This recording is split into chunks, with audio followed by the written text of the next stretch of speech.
So let's proceed to problem letter B. On March 1, 2019, Volfango entered into franchise agreement with Mr. Dalimot, a well-known businessman. The franchisee paid 300,000 and gave 200,000 12% 5-year note payable with interest due on March 1.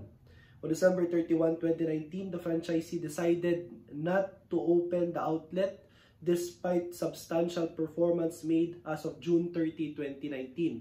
So, ibig sabihin, na-render na ng franchisor yung dapat niyang gawin, okay, yung performance obligation na, pero ayaw mag-open ng franchisee. So, syempre, as franchisor naman, nagawa ko na yung dapat kong gawin, I can now recognize revenue. Okay? However, on December 31, 2019, Volfango canceled the franchisee's note and refunded 180,000 that includes interest earned on that note. Ibig sabihin, siguro galit na yung franchisor, hindi ka nag-open, okay? Negative yan sa business ko, sa pangalan ng business ko. So, i-refund ko na lang. Cancel ko na lang yung 200,000 note na balance mo sa akin, okay? Which is represented by an interest-bearing note, at i-refund ko pa yung 180,000. But in fact, ang natanggap niya is 300,000. So, sa question dito sa problem letter B, on December 31, 2019, how much will Volfango recognize as gain or loss from repossessed franchise? So, ito yung klase ng franchise, no, na nirepossess, binalik, no, o kaya naman binawi kasi nga hindi ka nag-ooperate. All you have to do is just to deduct, no, yung amount of refund from the amount collected. Yan yung shortcut, no? You have here amount collected, okay, which is 300,000. Ito yung binayad ng franchisee kay franchisor as down payment. Okay, tapos i-deduct mo lang yung ni-refund mo. Okay? So you have here minus 180,000. Included na daw kasi dito yung interest. So, meron kang 120,000 dito, and this 120,000 is your gain on repossession.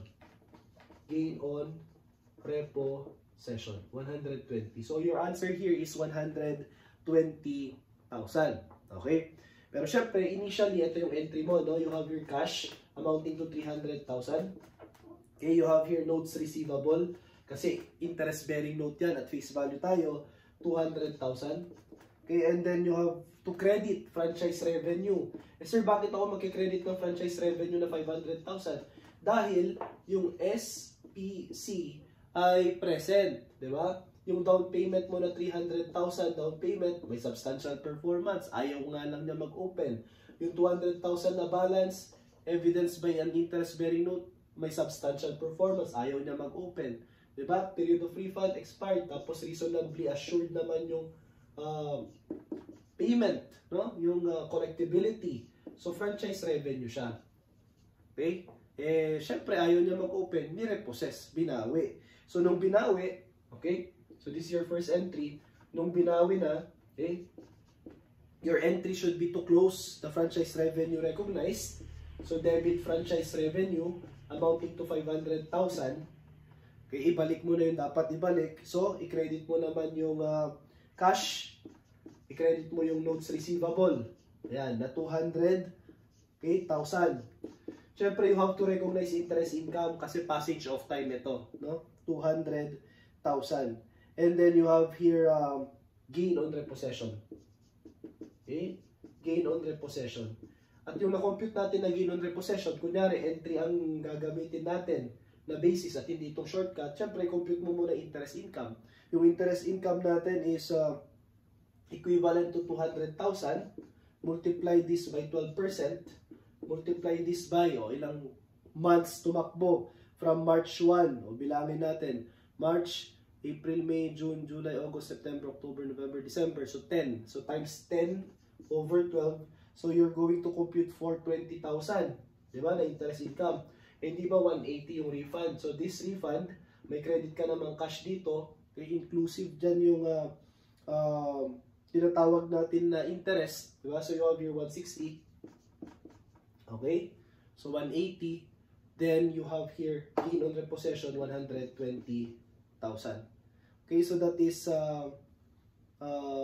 for item or problem letter B, how much is the gain or loss on repossession? Meron kang 120,000. Yan. So, ganun class, no? Kahit na nagawa mo na yung dapat mong gawin, performance obligation mo, and you can now recognize revenue at point in time or at overtime, pag hindi naman siya nag-open, you can repossess. At bawiin mo lang, no? Kaya ibalik lang yung dapat ibalik, mag-refund ka. Siyempre, kumita ka pa rin na 120. Yan. Ngayon, what if yung franchise agreement ay meron tayong right to redeem, no? Right to redeem. Okay? Kumbaga binigyan ng option to redeem. Yan. So kapag ganun, kahit na present yung SPC, huwag ka munang mag-recognize ng revenue. Okay? Hanggat hindi certain na hindi na i-redeem. Okay? So if it is certain na hindi na i-redeem, pwede ka nang mag-recognize ng revenue. So ulitin natin. Okay? SPC. Diba? Ito yung down payment, balance. So check. Okay? This is check, check, and then RA. So initially, no, dati, sa old standard, you have your franchise revenue, franchise revenue. Ang exception natin dito, except, no, if with right or option, okay, to redeem. Yan. Kasi kung may option to redeem, in-exercise ba niya o hindi? Okay? Kasi kapag ka certain, siguradong i-exercise niya yan, oops, itong franchise revenue na ito, wag mong i-recognize na franchise kung hindi unearned franchise dapat. Kasi parang pinautang ka lang, no, nung franchisee. In fact, may liability ka. Diba? Ang collateral lang is the franchise itself. Yun. Pero kapag ka-uncertain, hindi naman niya i-exercise, then you can recognize yung franchise revenue. Sir, paano ko malalaman? Ikaw naman yung franchisor eh. Ikaw naman yung may right or option eh. Diba? So, alam mo kung i-recognize ko ba o hindi. Kasi ikaw naman yung nagre-recognize ng revenue din. Diba? Kung balak mo from the start na i-exercise, edi dapat sa simula din, huwag kang mag-recognize ng revenue. Pero kung balak mo naman from the start, kahit may option ka, hindi mo naman i-exercise kasi kailangan mo ng pera, diba? Then, recognize mo na as revenue. So, ganyan po, no, dito sa problem letter C at problem letter D. So, on March 3, 2019, Bambi has signed an agreement allowing Georgie to sell the former's products under the trade name. Okay, the contract called for 500,000 down payment and a 10% note of 1.5 million. So, dito, okay, lagyan na lang natin, no? May 500,000 daw na down and then 1.5 million na balance for a total of 2 million. Okay, 2 million. Yan. Now, however, it was noted that the franchisor had the right to redeem. So, meron siyang right or option to redeem. Okay, the franchise, and it was reasonably certain to happen. So, check. Diba? So, ngayon, imbis na FR at saka FR yan, okay, ano dapat ang sasagot natin dito? UFR. Diba? Unearned. Okay? So, for question number 1, at ito po ay very trick question, no? How much unearned franchise revenue will be reported by the franchisor in 2018 balance? So, to be strict, no? Kung 2018 yung nandyan at 2019 naman yung usapan, syempre isasagot mo dito 0. Diba? Kasi wala ka pa technically kontrata or franchise revenue to be recognized na sa 2018. No? 0. Pero pag pinalitan natin ito, i-note nyo na lang dyan, if ito ay 2019 balance sheet, okay, ang isasagot mo naman is 2 million. So, 2 million sa 2019 balance sheet. Okay? Siya ay treated as unearned franchise revenue. But if we're going to be strict dito sa question, kung 2018 yan, 0. So, lagyan mo na lang ng note, letter D, dog ang sagot kung 2019. Letter A ang sagot kung 2018. Okay? So, that's for problem letter C. Next, Jolly Jeep sells franchise for initial franchise fee of 500,000. So, burahin ko na to. Okay, this covers site selection, okay, training, computer and accounting software over a 4-year period. Okay. On April 30, 2019, McDo signed the franchise agreement paying 10% down payment. So kung 500,000 yan, okay, 500,000, 10% nito ay down payment, which is equivalent to 50,000. Okay? And the balance is due over 5-year evidence by 10% interest-bearing note. So ngayon, yung balance natin, equivalent to 450,000, ay evidence by interest-bearing note, which is 10%. Okay. Now, the agreement provides that Jolly Jeep has the option to purchase within 4 years to acquire McDo's business. So, binibigyan kita ng franchise, right to operate, pero may agreement tayo na pwede kong bawiin, okay, within 4-year period. Okay? So, ngayon, the collectibility of the note is certain. So, kung i-apply natin yung SPC, collectibility, so this is the down payment, this is the balance. Collectibility is reasonably certain, no? Yung assured. Okay, so accrual basis tayo dyan. Refund period has expired. Okay, so check. What else? And all the obligations were performed. Lahat daw. Okay, check, check. So, ibig sabihin, franchise revenue na siya. Franchise revenue na siya. Initially. Pero meron nga tayong exception.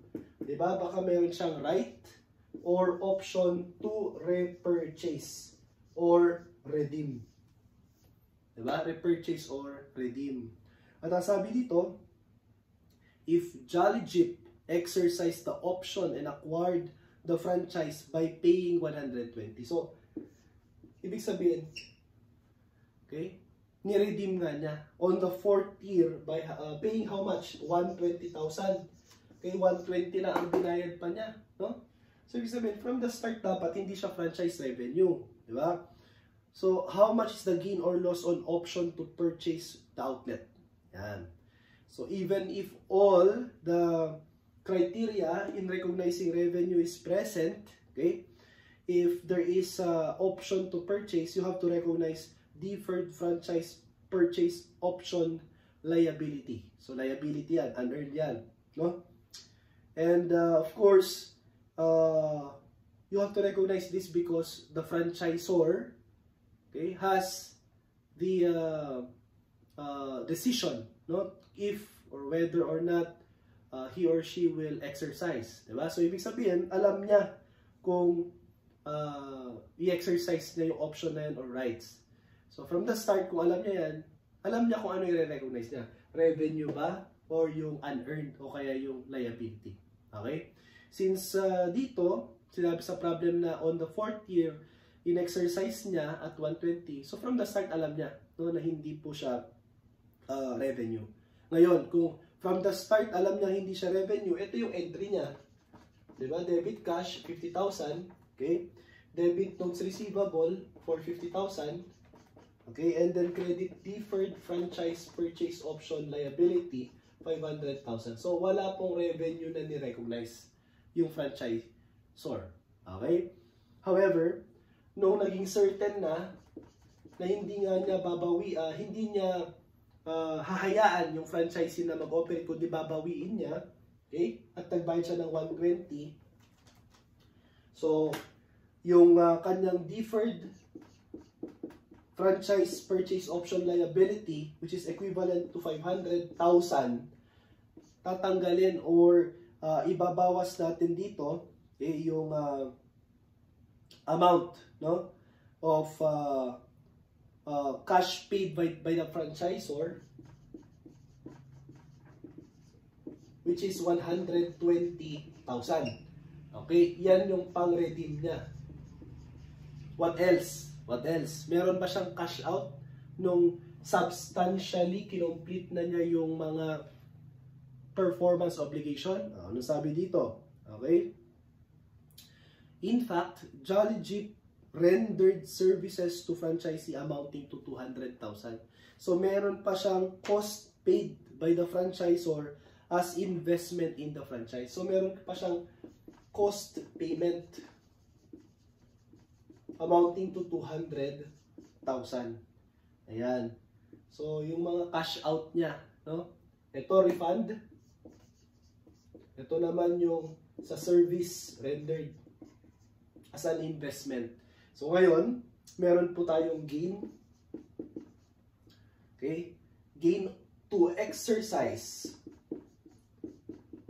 the said franchise purchase option. Okay? Purchase option. And you have here how much? 500 minus 120 minus 200. We have here 180,000. So, ang sagot po natin ay gain. So, you have here 180,000. Letter C, gain on option to purchase the outlet. So, pwede yung tanong kasi, magkano yung revenue? Okay? So, kung hanggang dun lang, parang yung problem letter C natin, yung Bambi, kung yun lang ang tanong, di ba? Magkano ang revenue, franchise revenue, total ba or unearned? Pero pwede kasi ang tanong is, magkano yung gain on repossession or redeem or exercise the said purchase option agreement. Okay? So our answer again is letter C. With this, we end our discussion with regard to franchise.